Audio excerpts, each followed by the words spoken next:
States of America and to the republic for which it stands, one nation, under God, indivisible, with liberty and justice for all. Just remain standing for a moment. Reverend Hunt. Well, let us pray. Dear God, we just thank you for tonight. We thank you for what this season represents, and we just pray your blessings on every citizen in our city. We just pray that this is a true season of hope and joy and peace. And God, we ask for your blessings for 2016 as well, too. We ask for your wisdom here as the business of the city is discussed, and we just thank you for what you're going to do in 2016. It's in your name we pray. Amen. Amen. Merry Christmas, Reverend.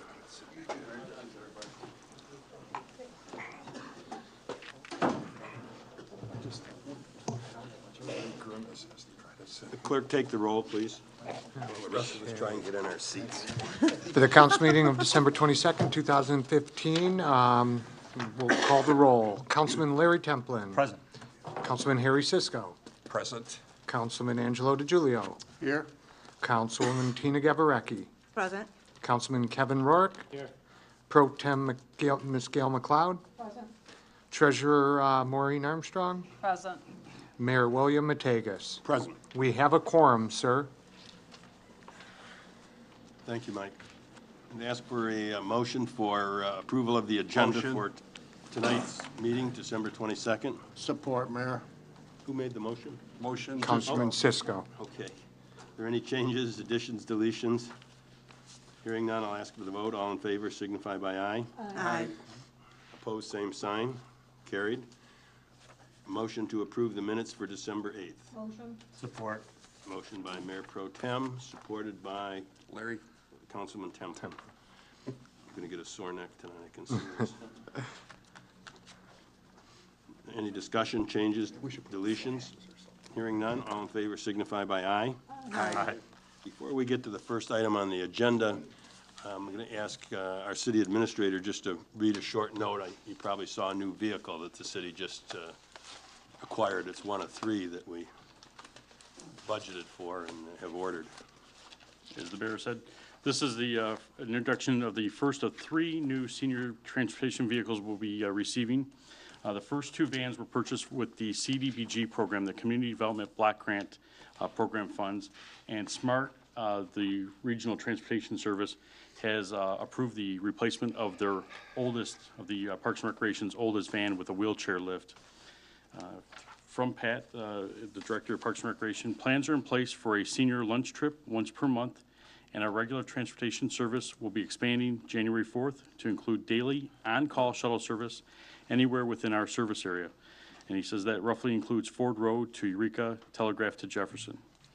The transportation services are available for seniors Monday through Friday, 8:30 to 4, and they can call the senior, and residents can call the senior transportation office at the community center at 928-0770. I'll work with City Clerk Mizzy to get this information on the website, and we'll also get on the Facebook page as well and get that word out. I think Pat has already pulled away, or no, he's still out there if anybody wants to go look at the vehicle. I know the council has, and this is a nice 12-passenger vehicle. The other vehicle we're going to get is the small Transit Connect, and that'll allow for a little bit more of a local transportation without having to use the big vehicle. I don't know if anybody else, I hate seeing one person in a large vehicle, or the smart bus, you always see that 1 or 2 people, so an opportunity here to have a smaller transportation vehicle. Thank you, Mr. Kibbe. The main matter on our agenda tonight is the Allen Young presentation of the 2014-15 audit, which they've just completed and submitted to the council today. So, gentlemen, if you want to come forward and... All right, good evening, Mayor, council members. It's a pleasure once again to be here to present the results of the audit. Up front, I would like to introduce some of the members of our team. We have Mr. Anil Sakuja, who is our partner, heads up the audit division. So he gives the final sign off on all of our documents. We have Mr. Surendra Gupta, did most of the field work with the audit, all the heavy lifting. He's the one on site taking care of the nuts and bolts of this audit, making sure everything happens. Also up front, I'd like to give, real thanks to Bob Cady, Brian Cammiller, also Cheryl Stubblefield, the excellent assistance from them and everyone else affiliated with the city, making sure that we're here in December with the report issued and ready to present. For those of you that are returning council members, there have been years in the past we're not able to be here until the January meeting because that report's not issued until the absolute last minute.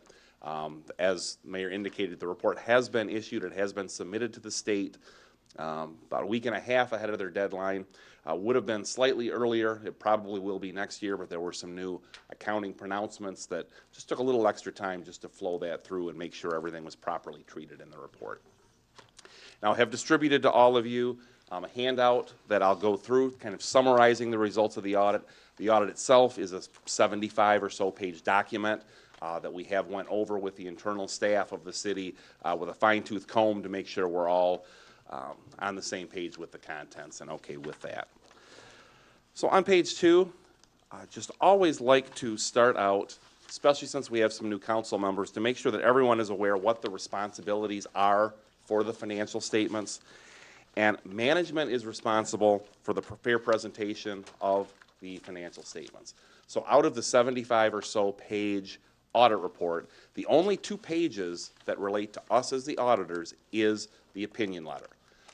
Remaining pages, although we do some of the logistics with putting the statements together and the notes together, it is all based upon the information that is provided to us. So again, we provide an opinion, and the city is responsible for the fair presentation of what is included. On page 3, the city has received an unmodified opinion. That is the gold standard of audit opinions, and it means when all is said and done, the contents of your financial statements and your footnotes are fairly stated, in our opinion, in accordance with the accounting standards. So again, that is what you always want to achieve, and it is what has been achieved this year. So that is very favorable. Can I interrupt just one second? Yes. Could you just, you introduced everybody else, and I'm sorry, I don't know who you are. Sorry about that. Took care of all the other important people. My name's Jay Wild. I'm a Okay. principal with the firm. Okay, thank you. Do apologize No, for that's that. okay. But if I'm going to forget someone, I guess I'd rather it be myself than my Very true. coworkers. Thank you. On page 4, just summarizes what the basic contents of the audit report are. And the very first piece, and what I always like to indicate, management discussion and analysis is an excellent place for any of you that are not familiar with reading governmental audit reports, or any members of the community that want to look at the audit report and don't want to get bogged down, with all the numbers that are in some of the statements. Can be very difficult to read sometimes, even for those of us that are in the profession. The management discussion and analysis provides some summarized financial tables, and it also lays out, in some real clear and concise language, what happened during the year and what are some things that are going to be happening going forward. So it's a real good place for some good information about what happened this year and where things are going forward for the city. Then within the basic financial statements, there are, again, 2 different sets of financial statements. There are the government-wide financial statements, which are under the full accrual basis of accounting, which is what you would see in a general business. It includes all of the long-term debt, the fixed assets, all of the items you would see in a typical business's audit. Then there are the fund financial statements, which are done under modified accrual. That is what your budgetary process is done under. It's what the general fund is accounted for under. So it has a lot of importance, for your reporting to the state and for looking at where you stand, on a fund level. Page 5 indicates then the next section is the notes to your financial statements. First note, which is a very lengthy note, covers a number of pages. It's a summary of your significant accounting policies. And then the notes that follow note 1 just give some additional detail or specifics for other specific items within your financial statements, such as your capital assets, your long-term debt, your pension, your other post-employment benefits. So it gives a lot of additional detail that go behind the numbers themselves. Then there's some supplemental information that's included, budget to actual calculations, and just some additional supplemental information. Now, beginning on page 6, we have some summarized financial information in comparative form between 2015 and 2014. And as you'll see, we really have some favorable trends from last year to this year. You'll see your total assets went from $4 million up to almost $8 million at June 30th, 2015. Now, along with the increase in assets, it's very common. You will see an increase in the liabilities as well. So those went from $660,000 to $1.7 million. Then if you look down at the second line from the bottom, your total fund balance, which is a very important number within your general fund. It was a very problematic number in the past here at the city, but that fund balance went from $3.2 million at June 30th, 2014, up to $6.2 million at June 30th, 2015. So, a very good year increasing the fund balance in 2015. Page 7 shows a breakout in pie chart form of the components of your assets. And as you'll see, the green piece of the pie, your largest piece of your assets are your cash and cash equivalents. So those assets are made up of a very liquid base that's there. That was $6.6 million of your assets.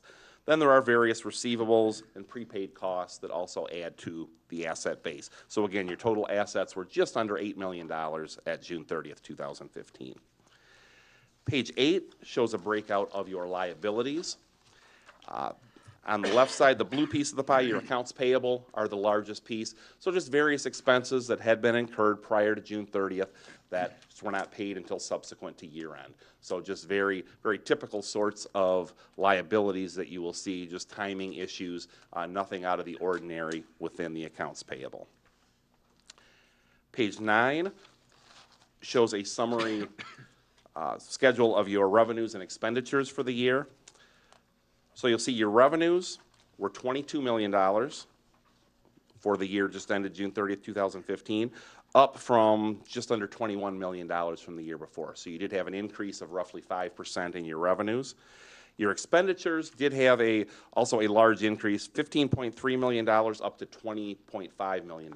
Now, do keep in mind a big piece of that was the catch-up on the pension expense. So you borrowed the $2.6 million that was used to make that payment. So really your expenditures for 2015 are a little artificially high because of the capture of that expense, which is the methodology under the fund level reporting, for that item. So you had an excess of revenues over expenditures of slightly above $1.5 million. Then again, you did have loan proceeds of $2.6 million. Then there was a net transfer of $1.2 million over to the Southfield Properties Fund. So, although, the building itself was sold, the outstanding debt does still exist, so there is still the need, for dollars to be flowing over to there. Even with that transfer being made, your net change in fund balance, again, was $2.9 million. So again, you increased your fund balance in the general fund, $3.2 million to $6.2 million. Page 10, another pie chart just breaking out the components of your revenue. The biggest piece, the blue piece of the pie, is your property taxes, which were $12.2 million, made up roughly 56% of the general fund's revenue. That was a slight increase from $11.7 million the year before. Then also you have various state shared revenues and grants, some federal grants, various fees, district court revenues, and other miscellaneous items. But again, property taxes making up the biggest piece. Your total revenue is $22 million for the general fund. Page 11, pie chart for your expenditures, with the biggest piece, the green piece of the pie, being your public safety expenditures. That's roughly 51% of the total. So $11.1 million out of the 21.7. Now again, do keep in mind the numbers again are a little artificially high for 2015 because of the catch-up pension payments. So that did add to those various expenditures. Second biggest piece of expenditure being the general government at 33%. So otherwise the allocation very much in line from 2014 to 2015. Now beginning on page 12, we have the items that we have included as recommendations, comments, and deficiencies within our audit communication letter. Now, we only had one item that met the description of a significant deficiency. Significant deficiency is an issue within your internal control structure that could lead to potential problems. I want to make very clear with this first comment, the deficiency is relating to the controls that are in place, not the ultimate results. So with our deficiency, we identified the fact that there were a number of instances where timesheets were not being signed or initialed by the individual supervisor. Now, there was a compensating control where the finance director is signing off on payroll in total. So again, there is a compensating control, but again, it would be a better control to have if the immediate supervisor was approving that payroll. Now, there was absolutely nothing that we identified that gave any indication that there were any sort of problems with the payroll itself, but it's the control that creates the deficiency we're reporting, because it creates the possibility for improper reporting of payroll. Not that we identified improper reporting, but it creates the possibility for that happening. So that's why we need to identify that, and hopefully that can be, closed in a little bit in 2016. Now on page 13, the remaining items did not meet the criteria for being a significant deficiency or a material weakness. They are just items that we identified that we wanted to bring to management's attention and to your attention, just some best practice or some items to consider. Item number 2 is just with the fixed assets. Some of the items were being depreciated over what seems to be a little higher lifespan than what you might expect. Some software and computers being depreciated over 10 to 15 years, which really is more likely longer than the actual lifespan would be. So again, not a major item, but just something we wanted to point out and identify for the city to look at. Item number 3, also relating to fixed assets, just there currently is not a policy in place for how to handle depreciation when an asset is purchased in the middle of the year. There's different ways that can be done. You can take a full year's depreciation in that first year. You can take a half year's depreciation across the board. You can depreciate it monthly. Doesn't really matter how it's done, but currently there just is not a real policy that's in place with that. So again, just a recommendation that be looked at and possibly, a policy be implemented going forward. Item number 4, and this is a repeat comment from last year, just one that we also typically include in a lot of cases with our cities or other governmental or nonprofit audits that we work with. And that's just there are a number of areas within the city where maybe there's only one person that's really familiar with the process versus multiple people, and that can potentially create problems if that one person separates service from the city for any reason. Now, certainly when there are limited staff and limited ability to segregate duties, let alone have multiple people that are familiar with the process, that may be easier said than done. But again, we just want to identify that that's a goal that the city have to be able to have multiple people trained within multiple areas to help avoid any lack of service if there's a separation for any reason. Item number 5 is relating to the bank reconciliations, and the dollar amounts not at all material or significant on this item, but within a few of the bank reconciliations there were some old outstanding checks, beyond a year, maybe going into a couple years. So very unlikely at this point that that's going to be cashed. So maybe some investigation done on those to see if those need to be voided out, reissued, or whatever the case may need to be with those. And then the remaining item, just related to the inability to locate some supporting documentation for a few items that we selected for testing. Now, most likely, this was a factor of the from the old building over to the current building. Certainly, anybody who has moved knows that documents can and often do at times end up missing. Now, certainly the compensating control, we do understand that documentation would be available at the time of approval by City Council for payment. So based on that, plus the fact this is not something that has ever been a problem in the past, and it was a very small number of items that we ran into this. But certainly it is a very strong and important control to retain and have available supporting documentation for all cash disbursements that you may have.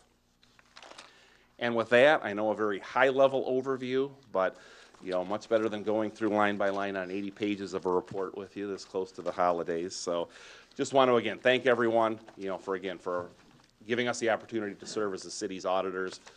Very, very happy to be involved with you as a city, and just open things up to any questions that anyone may have. Questions by council? Councilman Cisco?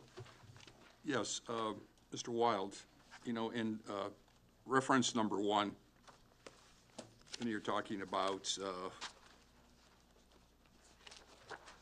supervision not initialing overtime. And when you talk about supervision, are we talking department heads here? Oftentimes, it could be a department head, just whoever would be able to substantiate that that individual did the work. And it's not just overtime we're referring to as well. It's just whatever that individual's hours may be. It may even be just regular time they have for this week. But ideally, someone should be signing off and indicating, yes, Bob was here for 40 hours this week, or Tom did work an extra 8 hours this week. So is this specific to any particular departments within the city, or is it citywide? Not to say citywide, but it was not limited to an individual department. I think there were multiple departments where we did identify this situation occurring. And it wasn't across the board. There were cases where there were signatures that we found verifying the hours. So it was being done in some cases, just not on a consistent basis across the board. And as thoroughly as I could read this report, since we got it kind of late, I don't believe, and you can maybe expound on this a little bit, I don't see any reference to the state of Michigan in here kind of controlling what we do. Go ahead. In the report, and I just want to be able to say that, we've had at least 2 administrators during the last year, and we had an administrator that we believed wasn't doing the proper job, and I'm just wondering if some of these findings cross over to the previous administrator, to our current administrator, not saying anything bad about our current administrator, but I think some mention needs to be had that this city was, due to the previous administrator, was in a lot of disarray. And it's taken quite a bit of time between Mr. Cady, who was the acting city administrator, till we adopted Mr. Kibbe as the full-time administrator to get things straightened out. And I'm just wondering if some of these things have to do with that transition. Well, and certainly the items that we're reporting on, again, are for the year ended June 30th. So certainly during the time frame of some of these things happening, it would have been on the charge of the previous administration. So not to say necessarily there was a correlation, but also it potentially could have been. I am saying there is a correlation. Yes, please do. I am saying there is a correlation. The procedures that were in place go back to Joyce, and she rolled payroll with an iron hand, as all of you know. We kept those procedures in place. Once she left, it was me signing off on it and not watching everything. What we've done since then, though, realizing, and with the recommendation of the auditors, that we need a little bit more departmental control, is we've instituted, if you remember when we updated the software, we bought the timesheets program from BS&A. And so with that, there will be some more department heads involvement, and they will be signing off on this moving forward. So it's just not me looking at everything and making sure it's right. Yeah, and I just wanted to bring to the fact that, if this audit report is through June 30th, that most of that time was spent through Ms. Parker and Ms. Folks. Sure. At that time. So this is basically kind of their report in a way, and all the negative things I'll put to them, if that's okay. Well, our job is simply to report what we identify, and as far as factors behind it, that lies with everyone here. And I think that's all I have. Thank you. Thank you. Mayor Can I Pro jump Tem? in real quick? So Bob answered the question for number one, and then number 6, which was the invoices. We've also made some changes in that procedure as well. With the new BS&A software, all the invoices and cash disbursement requests that are signed by the department head are scanned into the system. So those are readily available now through the BS&A software. And just to expand a little bit on that, and Mr. Cady's out there, but when you guys took over, and basically we started to right the ship a little bit, there were invoices that were months and months and months behind. that people didn't even know about. So that's not in your report, but that's what we know, okay? So I just want to be able to say that. You know, the only comment I wanted to make, oh, there were a couple. The one on the timesheets seemed to me to be more of a personnel issue where you don't have clear guidelines, and we haven't had a personnel director in a while, if we ever had one. So I don't think that there were policies, but based on what Harry was saying, the fact that we didn't have very representative or competent administration for a long period of time, I would say we should be very happy with the findings here, that there was nothing terribly egregious that came out of your audit. And I'm glad to hear that some of these things are already being taken care of, because I had looked through some of this material late this afternoon and had made a note about scanning invoices so that everything was together, and no matter where you moved, you wouldn't lose it, so. Right. Thank you. Thank you. Question. Yes, Page Councilman. 8, did we change our process for accounts payables? Because in 14, it was like 63%, and then it went to 92% of the pie chart. So did we combine possibly some departments or processes or something like that? Say it's, 92% of the liabilities for payables, and in 14 it was only 63%. Was there something? Just, okay. Thank you. And I think part of it was a lot of bills were held Okay. well beyond a year, so they got paid in this year. I should know too, when we see these, when the initial draft comes in, or we're talking with the auditors, they're making us aware of some of the issues at that point, so we do address those right away. So we try to get them included, so they're already being implemented by the time you've had this before you for a couple months. I'm not doubting that. Like Gail said, it's very impressive with what's been going on, and there's actually some cash there. So, thank you. Other council questions? I have one, and it goes to the financial statements. I was looking on page 12, the reconciliation of the balance sheet to the statement of net position. Okay. And it says, long-term obligations are not due and payable in the current period and are not reported in the funds. But I don't know, because this says total government funds on this page. And I go down and I look at these numbers, and it says OPEB payable. Is that our total OPEB liability going forward? That is the OPEB liability for your governmental type activities as of June 30th, 2015. But it's not the total OPEB liability. There's also OPEB liability within the water and sewer fund. So the total OPEB liability at June 30th is actually a larger number than 32 million. Okay, so it includes the water and sewer fund. Total would be $35.8 million as of June 30th. Well, we were given a number when Joyce reduced it. We were told we had a $96 million OPEB. That's why when I looked at this and I said, how did we vanish $60 million of OPEB liability? We didn't have that liability.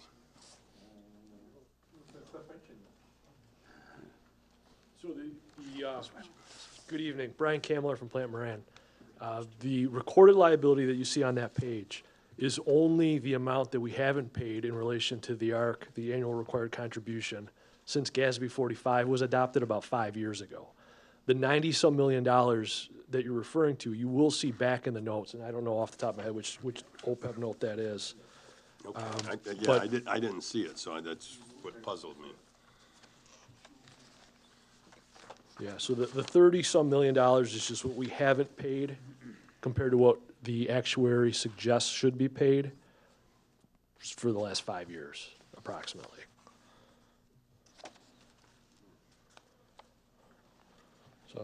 So we separate out what should be paid in the last 5 years and what should be paid actual. So if you look on page 46,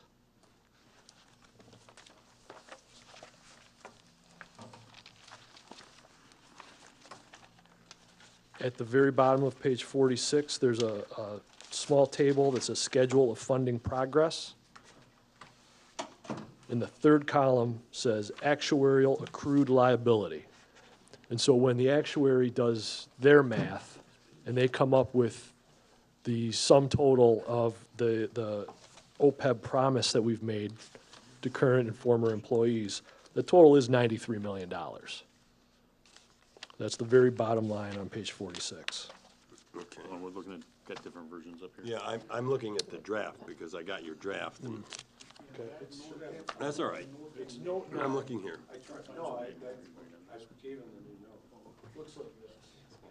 Yep, I'm looking now. The very bottom of this table, third column, $93 million. I got it.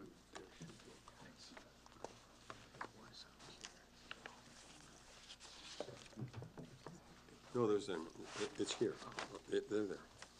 It was the same question, and so the same thing would apply for the pension payable. That's the last 5 years, GASB versus page 46. No, it gets confusing, I know. Yeah, so the pension rules are different than the retiree healthcare rules. So now, effective this year and going forward, the entire sum of our unpaid pension liability gets recorded. So the amount that you see there on page 12, I believe you said, Yeah, that is our net pension liability. So that is our total unfunded liability for pension. okay. The rules for retiree healthcare are going to change 2 years from now. And so the 30 million that you see today, 2 years from now, will be the 90 million. But then our funding of our pension account is well above 80%. True, yes, in total. Yeah, okay. It's actually more like 90%.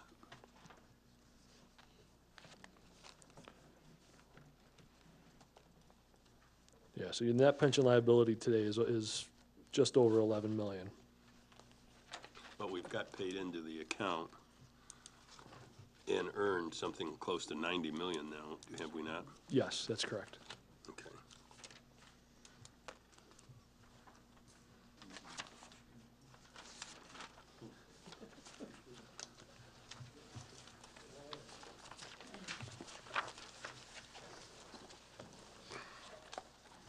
Sorry for that mix-up. Any other questions by council? No. Gentlemen, I want to thank you for coming and your presentation tonight, and I'm glad the numbers look as good as they do. All right. Thank you very much, everyone. Thank you. Have a good holiday. Thank you. Thank you.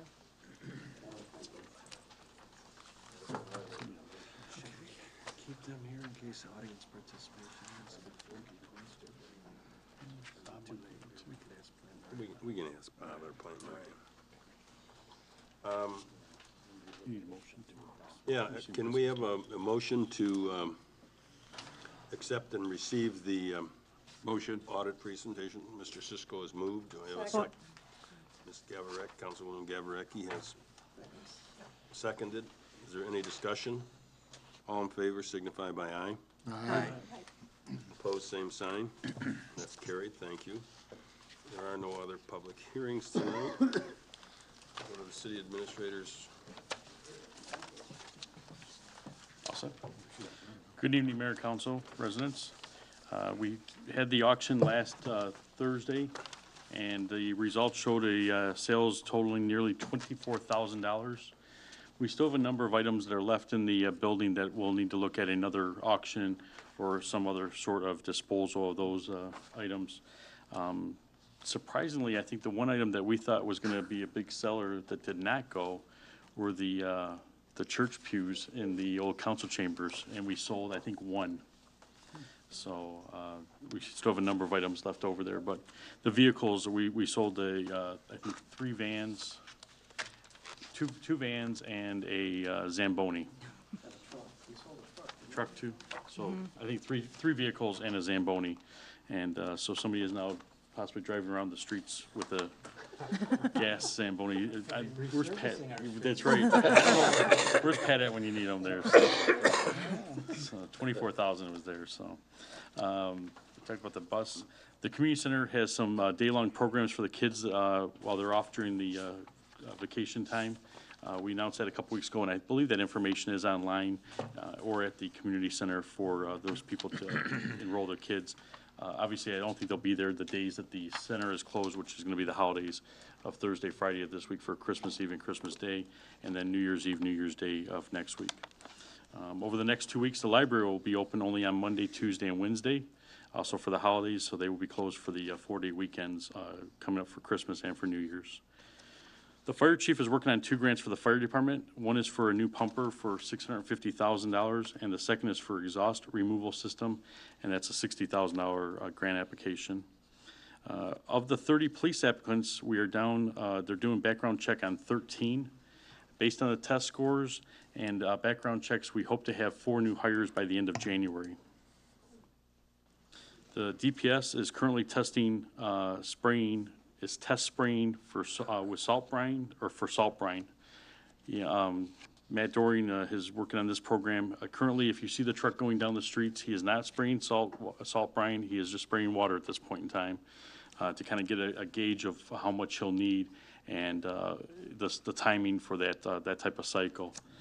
So that's another effort to help reduce the excess salt on the roads that has created the roads to deteriorate a lot quicker than necessary over normal time. And this should also help reduce a lot of costs. I think if you recall from the council, Matt talked about that during the presentations for the road millage.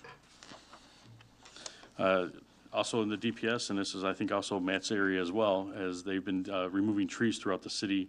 I think as of last week they were at 20, and I'm not too sure how many more they've added since we met with Director Kerr last Wednesday. We also have had CE Rains has been out surveying the initial 4 roads that will be reconstructed in the spring. They're also doing core sampling to see what the existing bases are like. So they'll be making that plan to get the bids out here. We've talked to them. We've asked them to make sure that that is done sometime here in the middle of January, no later than the end of January, just so we're ahead of the curve on the bid process with the larger projects that are going to be going out to bid here shortly. We did receive some really good news, and that is the Park Avenue resurfacing project came in $250,000 under budget. That means the city will not be having to use any of the major street fund balance that we'd expected to. So it looks like the grant will cover almost the entire project cost, and I think just out of the existing activity for reconstruction will be able to take care of the rest. So the fund balance, we projected to use about $400,000, so we won't need to use any of that money at all. The building department has reported that the old AT&T building on Allen Road has a new owner. We weren't too sure who that owner is yet, but it was sold a couple weeks ago. We also have sent out the bids for the demolition of the gun range, also on Allen Road at 4100 Allen Road next to the AT&T building and the old City Hall. And those have been posted on the city website. I believe they've also been submitted to Mitten. Bids are due back in mid-January with the looking to do the approval at the January 26th, 2016 council meeting. The fire department is still collecting toys for tots for through New Year's Eve. Applications they've said were up and donations have been down. And as you came in, you could see a lot of people coming through for the program here. So there's still a lot of need throughout the area. And I think the fire department, I think, was challenging Bloomfield Township as one of the Bloomfield Township firefighters is a resident here. So there was a little contest between the two departments to get the most toys for tots. And just one more reminder is that the City Hall will be opening on Friday, starting January 8th, 2016. So we'll be here to service the residents 5 days a week, 8:30 to 4:30. And one last item, when we approved the noise ordinance waiver for MDOT, there was a number of questions that were raised by the residents and by the council. I put those questions in the letter back to MDOT, and I did get a response back. They have notified us that the tentative project schedule, this is for the reconstruction of M39 from M153, which is Ford Road, through to Pinecrest here in Allen Park. The tentative project schedule is May through August of next year, which will be 2016. We'd asked if there was, are there any alternatives available to reduce noise?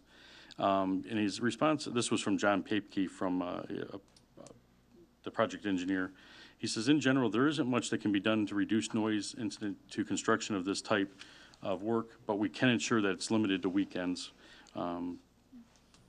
Project area will be from Pinecrest Drive to just south of Rotunda Drive here in Allen Park. The service drives are not going to be included in the project. And then the other question I'd asked him was, can a letter be sent to residents in the vicinity of the project area that outlines a work plan with dates? And they said here, MDOT's typical procedure for a project of this size is to provide a press release for the project, as well as to include construction information on the M Drive website. We'll also have portable changeable message signs notifying the public in advance of the closures. And just note here, he certainly appreciates this, and we're always available to listen to any of our customers' concerns and comments. So we did get some response from MDOT. Again, May through August 2016, and Pinecrest to Rotunda here in the city of Allen Park for that project area. And it's going to be weekend construction. Weekend construction. They said most of the work will be on the weekends.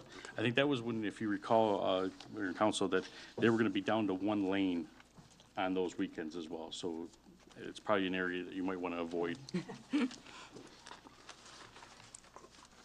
Could I have a motion to accept and file the Motion. update? Support. Moved by Councilwoman Gavlarecki, supported by Councilman Rourke. Any discussion? I'll ask for the vote. All in favor signify by aye. Aye.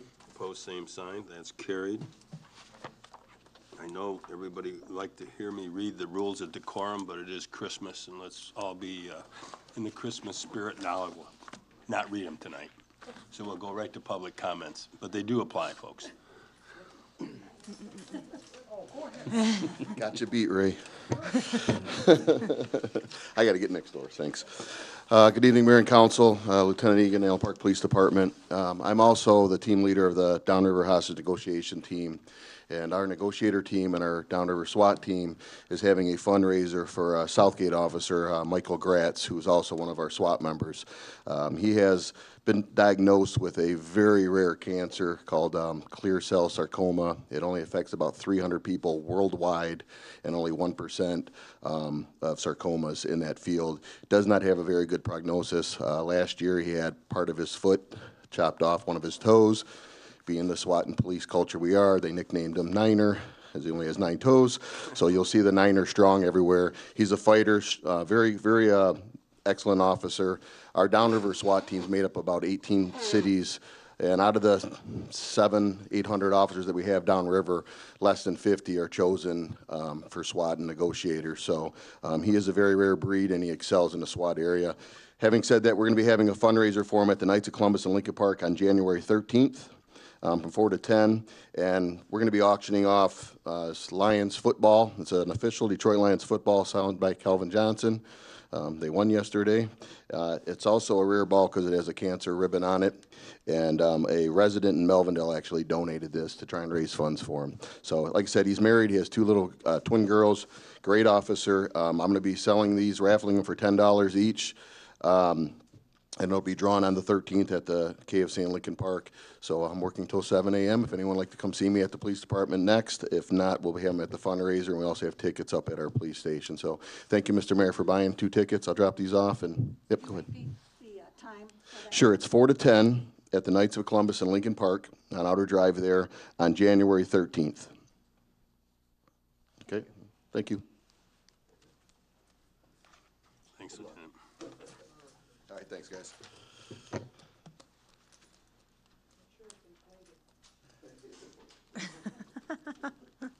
It's not a Patriots ball.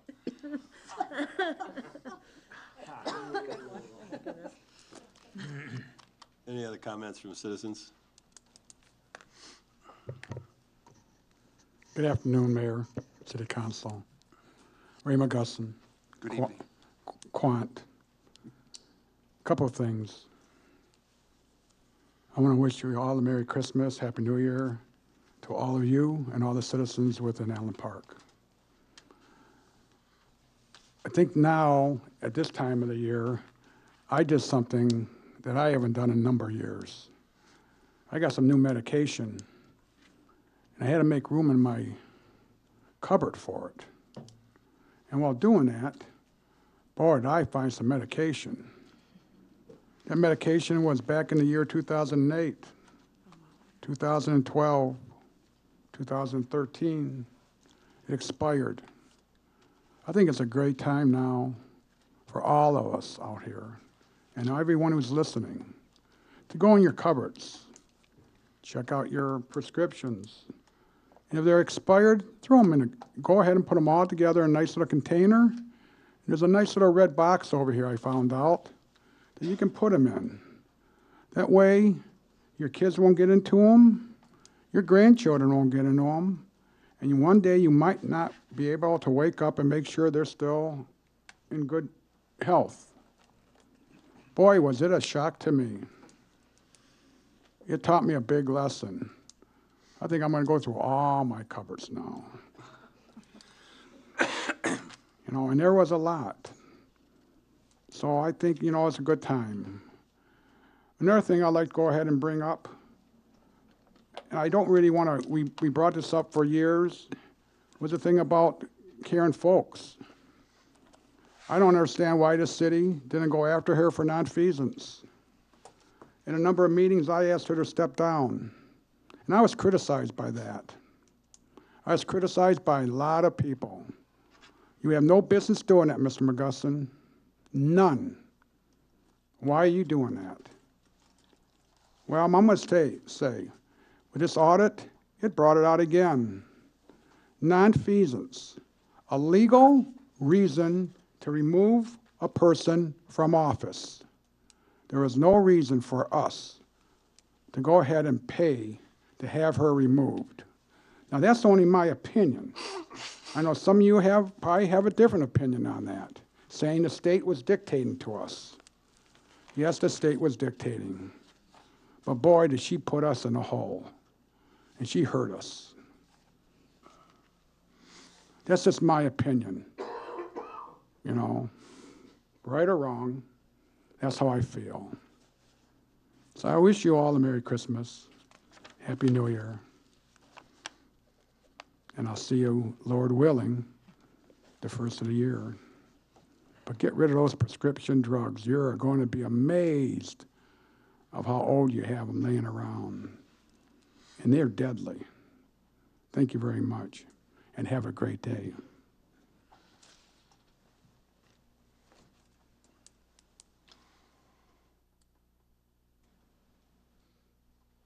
I see no one else coming forward at this point. I will go to the consent agenda and ask for a motion for the claims and accounts. Motion, Mayor. Moved by Councilman DiGiulio. Do I have a second? Second. Mayor Pro Tem McLeod is supported. Any discussion? Hearing none, I'll ask for the vote. All in favor signify by aye. Aye. Opposed, same sign. We're carried. So we are down to other business, and I'll look to the council for their closing remarks. I'll start. Councilman Welcome to the few students that are here. Merry Christmas to everybody as well. Just one quick comment. I got to go to the inner city, had their Christmas, I know Mayor, I had seen you there, Tina, I think you were there, their Christmas show last week. And if you ever get a chance next year to go to that, it was fantastic. I talked to Bob Keenan saying they should have put that on CD. I mean, the voices, the music, it was just incredibly done. So kudos to Inner City, your music department, whatever the case may be, it was fantastic. And just put you in the mood for the holiday, the Christmas season, and the reason for the season.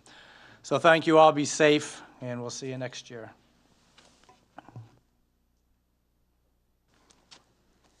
Councilman Templin. I'd like to thank everybody for being here tonight. I know it's a busy time of the year, and with the holiday season, thank you, students. I wish everybody that needs to travel to be safe, and the ones that are staying home to have a happy New Year, happy holidays, and Happy New Year. Thanks. Councilman Gavaricki. Thank you, Mayor.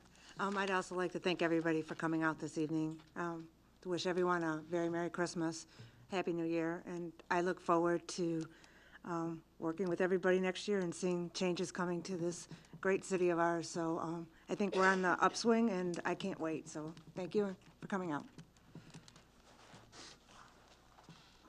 Mayor Pro Tem. I will echo everyone else's sentiments, wishing you all a very Merry Christmas and a happy and healthy New Year. And kind of in line with Ray's comments about going through and getting rid of your old prescriptions, which have all sorts of benefits, among which are keeping them out of the hands of those who should not have them. But it also crossed my mind as I was thinking about tonight's meeting that a lot of people travel during the holidays, but regardless of when you do, I would ask that you please remember to wear your seat belts. I don't know if you saw the recent article about a young mother who just passed away. Unfortunately, she was not wearing her seat belt and was ejected from the vehicle. Too many tragedies like that happen. They are there for a reason. Please use them. I had a little chuckle as I recalled one of my daughters years ago calling me at work, laughingly saying, "Mom, I just want to let you know how much you ingrained using our seat belts into us, because I just went out to the driveway to move the car 5 feet and realized I had my seat belt on." And I thank God for that. I thank God for all of you, and I hope to see you next year. And as Tina said, really look forward to working with everyone because we are on a definite upswing. Thank you.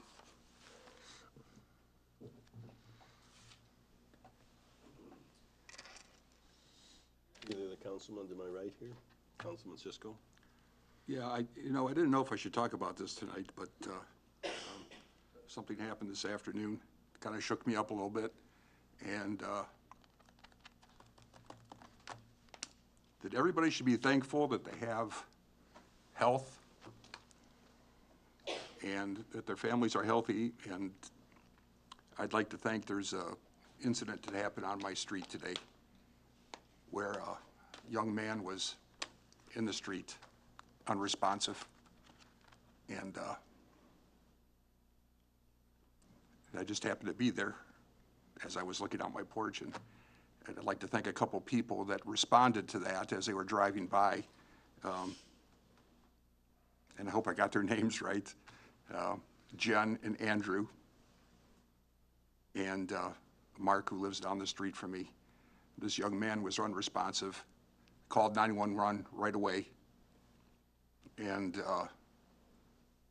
police and fire came out, but the first person on the scene was our ordinance officer was Ken Simmerly. He was there lickety-split, I mean like real quick. And CPR was being administered. It was really tough to watch. And I hope that young man makes it through.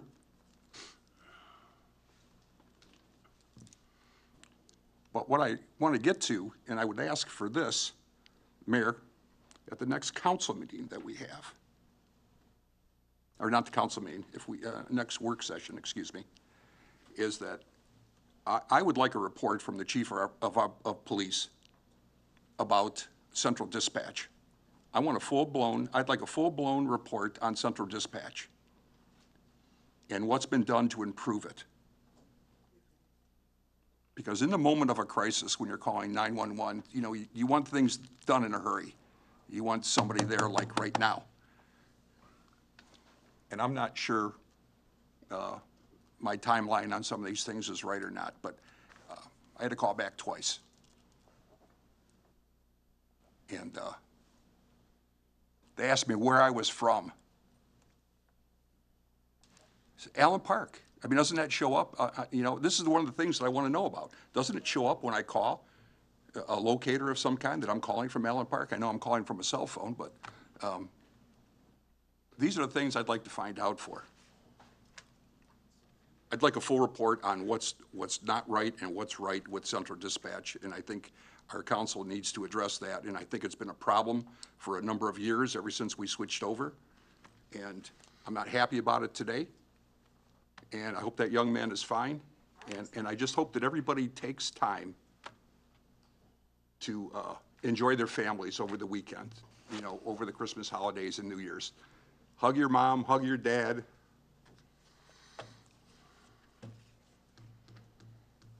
Hug your brothers and sisters if you have them, whoever. Tell them you love them. Merry Christmas. Thank you. Councilman DeGiulio?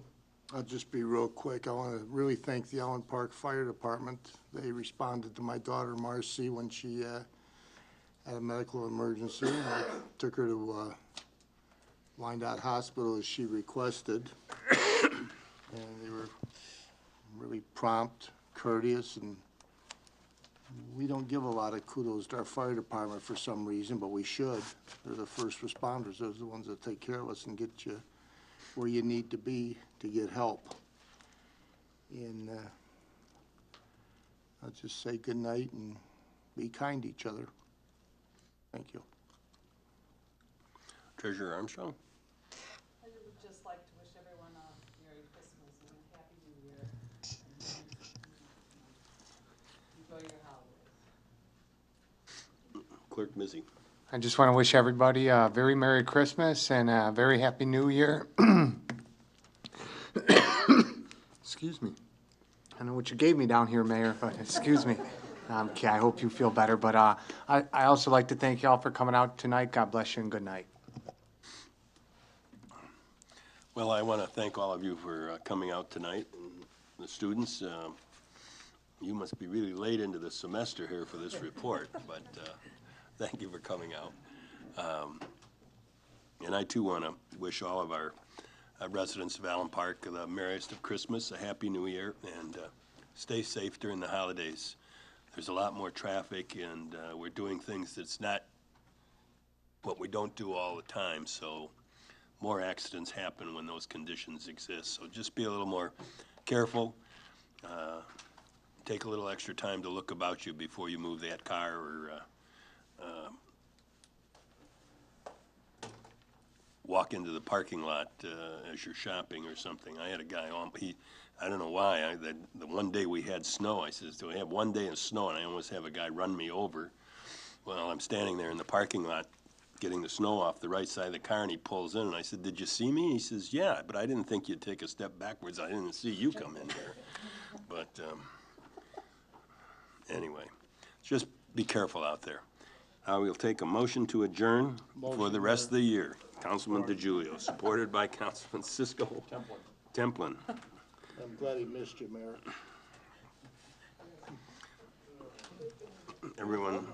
Everyone in favor signify by aye. Aye. Opposed, same sign. We are adjourned. 7 o'clock on the official watch.